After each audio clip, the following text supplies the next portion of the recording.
Hi, this is April with the Vocal Veteran.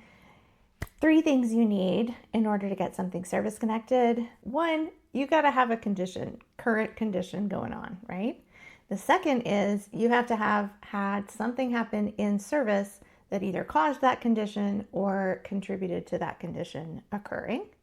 And then you have to have some link between your time in service and your current condition. Those are the 3 things that you need, okay? So I'll use myself as an example. One of the things that I claimed back in the day when I was first newly out of the Navy, I claimed shin splints because that is something that I had been diagnosed with and treated for while I was in service. And so I thought to myself, oh, that is an injury that I had in service. So that is going to be service connected. Let me claim shin splints. Well, newsflash, I don't currently have shin splints. I don't, or at the time, didn't currently have issues with my shins at all. So I didn't get service connection for that. Not because it wasn't something that happened in service, it was, but because it's not something that I currently am suffering with. Okay. So there, that was the issue with my claim. Okay. Now let's go to my knee. All right. So I also had a knee injury in service and continue to have knee issues after service. So that was one I claimed knee condition. VA came back and said, yep, you're right. You did have a knee condition in service, and we see that you have knee pain now. So that is service connection. That is service connected. Okay. So I have clients now that I work with, and we usually are working on the service connection piece. Usually, when you're appealing a claim, it's not because VA is denying that you have an issue. It's because VA is denying that you have it because of service. Okay. So a very typical one is hearing loss. Very often people served, let's say, back in the 70s and got out and then went on with their life. And then here we are 50 years later and your hearing is terrible. So you go and try and get service connection for hearing loss. And VA will say, yeah, we definitely see that you have hearing loss. And we, in most cases, concede that you had loud noise exposure in service. But it's been 50 years. So we think probably something in those 50 years between when you served and now contributed to or caused that hearing loss. So that's not on us. Okay? So then you may appeal it on your own, or you may come and hire someone like me to be your advocate, to be your claims agent, and come up with an appeal that will have VA relook at whether or not that can be service connected. So in a case like a hearing loss case, you would need to point out to them that maybe you had no other loud noise exposures. That, your time in service was the only time that you were around really loud noise. Or you can point to any time in service when your hearing shifted. So that can point to a precursor to hearing loss. If you had any, just even little bits of shift in hearing in service, that can show that you were starting a pattern of losing your hearing while you were in. So there you go.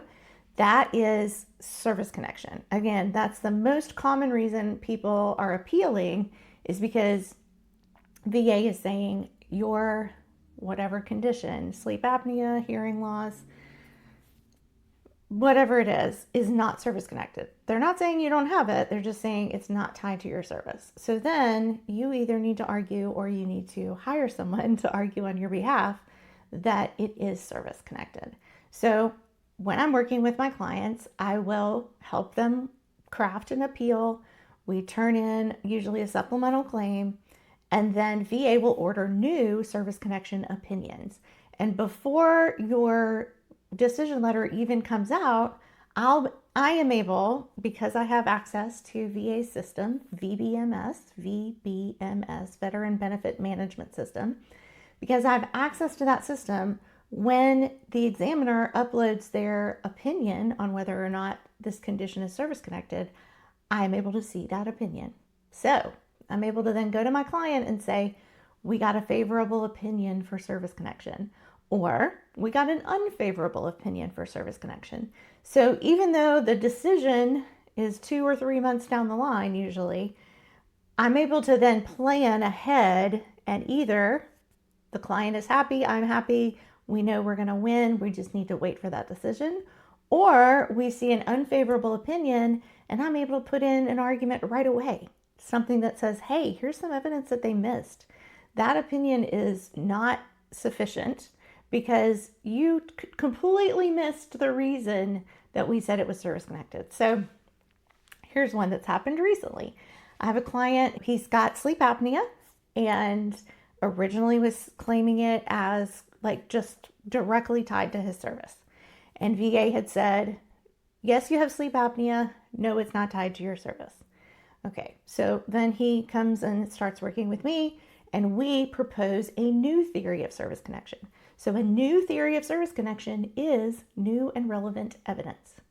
If you have a rating for mental health, whether it be depression, anxiety, PTSD, any of those things, if you have a mental health rating, your sleep apnea can be secondary to mental health. And there is an argument that you can make for that. So that's what I put on the supplemental claim form. I put sleep apnea now claiming as secondary to mental health. New theory of service connection is new and relevant evidence. Just put the whole thing right there on the supplemental claim form. Then I submitted a 4138, which is VA's personal statement form. I submitted that form with the argument as to how it was service connected and with supporting medical evidence and studies that are done by VA themselves that say that sleep apnea is tied to mental health. Okay? Seems airtight, doesn't it? So we turn all of that in, and VA orders a new medical opinion. Great. They order a medical opinion again for direct service connection for whether it's connected to the veteran's toxic exposures in service. Well, that comes back negative. The VA says, no, it's not tied to your toxic exposures, to which I then submit another 4138 and say, we didn't say it was tied to your toxic exposures. You've already denied that. We came up with a new theory of service connection and submitted 6 medical studies. Please order an opinion that addresses that. What do? Not that. They just yesterday or day before, I saw the decision come through and said, not service connected because not tied to toxic exposures. So now we have another appeal on our hands, which is frustrating to say the least. However, it is a really good thing that I saw it in advance. We already know how we're going to argue this. So I can turn that around this week and we can get that started again. Sometimes it even works out where the rater, when they're about to rate this, will see that I have submitted already to say, hey, your medical opinion is not addressing our new theory of service connection. And I've had it happen where the rater then will send off for a new medical opinion, and then we can avoid this whole let's go for another round of appeals thing. So sometimes that works, sometimes it doesn't. All we can do is the best we can. And I think, and of course this is a biased opinion because this is what I do for a living, but I think it really helps to have somebody whose literal full-time job is keeping track of your claim and appeal, because that way we're on top of it. We see things before they can become the big issue, and sometimes we're able to nip it in the bud, and if not, we're able to argue for the next round right away. All right. Have a great day, y'all.